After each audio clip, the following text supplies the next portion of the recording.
गरम जब मराकाए सबर और रजा होता है तो कोई जानबाज भी मैदान में खड़ा होता है। जिसको चुनती है मशीयत किसी मकसद के लिए, उसका अंदाज ही सबसे जुदा होता है। आज हमारे मुल्क के हालात बद से बदतरीन होते जा रहे हैं। फिरका परस्ती उर्ज पर है। हमारे आइन दस्तूर को हुकूमत खत्म करने चली है। माइनॉरिटीज की सियासी नुमाइंदगी को खत्म करने की साजिशें रची जा रही है। ऐसे हालात में मैं आप लोगों से कहना चाहूंगी कि खुदारा होशियार हो जाओ, पहले से ज्यादा मुत्तहिद और मुनज़्ज़म हो जाओ। इत्तेहाद में ताकत है, सियासी इख्तिलाफ से में नुकसान के अलावा कुछ हासिल नहीं होने वाला। मेरे भाइयों, सुनने वाली मेरी माँ और बहनों, ये इलेक्शन बहुत ही अहम है। हमें पहले से ज्यादा भारी अक्सरियत से उस शख्स को कामयाब करना है जो सबसे पहले हमारे हर मसलों पर, हर जुल्म और नाइंसाफी के खिलाफ जिसकी आवाज सबसे पहले पार्लियामेंट में गूंजती है।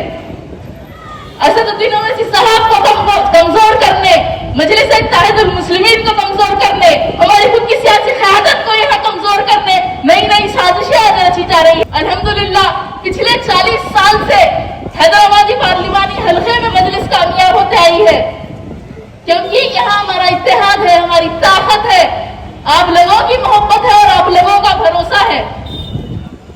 मजलिस ने गैर मामूली कारनामे यहाँ किए हैं, बेइंतहाई अवाम की खिदमत मजलिस ने यहाँ की है। इसीलिए आज उस काम की बुनियाद पर आप लोगों की मोहब्बत की वजह से हम ये कह सकते हैं कि यहाँ आ जाओ, जो आते आ जाओ, मोदी आ जाओ या राहुल गांधी आ जाओ।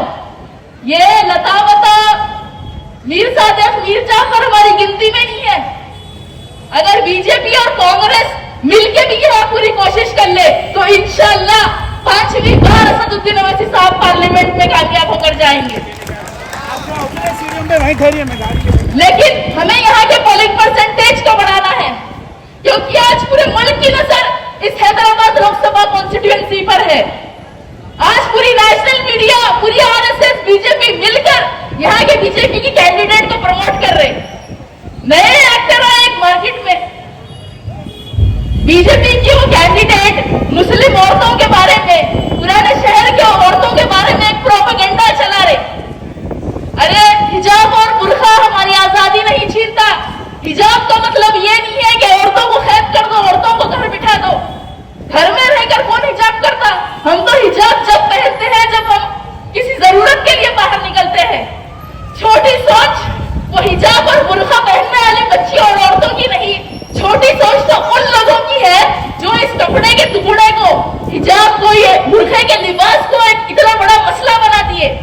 ये हिजाब बुर्का हमारी आजादी नहीं छीनता, ये तो हमें महफूज रखता है। उस ट्रिपल तलाक कानून जो बीजेपी लाई है उससे सिर्फ मुसलमान औरतों को नुकसान ही नुकसान है। हमारा मजहब, हमारी शरीयत, हमारे कानून आप क्यों दखल दे रहे? इस्लाम ने औरतों को बहुत बड़ा मुकाम, इज्जत और हुकूक दिए हैं। आज से 1400 साल पहले दुनिया में सबसे पहले औरतों को इनहेरिटेंस और प्रॉपर्टी के राइट्स इस्लाम ने दिए थे। तो आप क्या हमें यूनिफॉर्म सिविल कोड से प्रॉपर्टी और इनहेरिटेंस के राइट्स देंगे? मुस्लिम औरतों को कोई यूनिफॉर्म सिविल कोड की जरूरत नहीं है। हमको नहीं चाहिए यूनिफॉर्म सिविल कोड, हमको नहीं चाहिए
एक घर की औरत की इज्जत नहीं कर सकता, उनको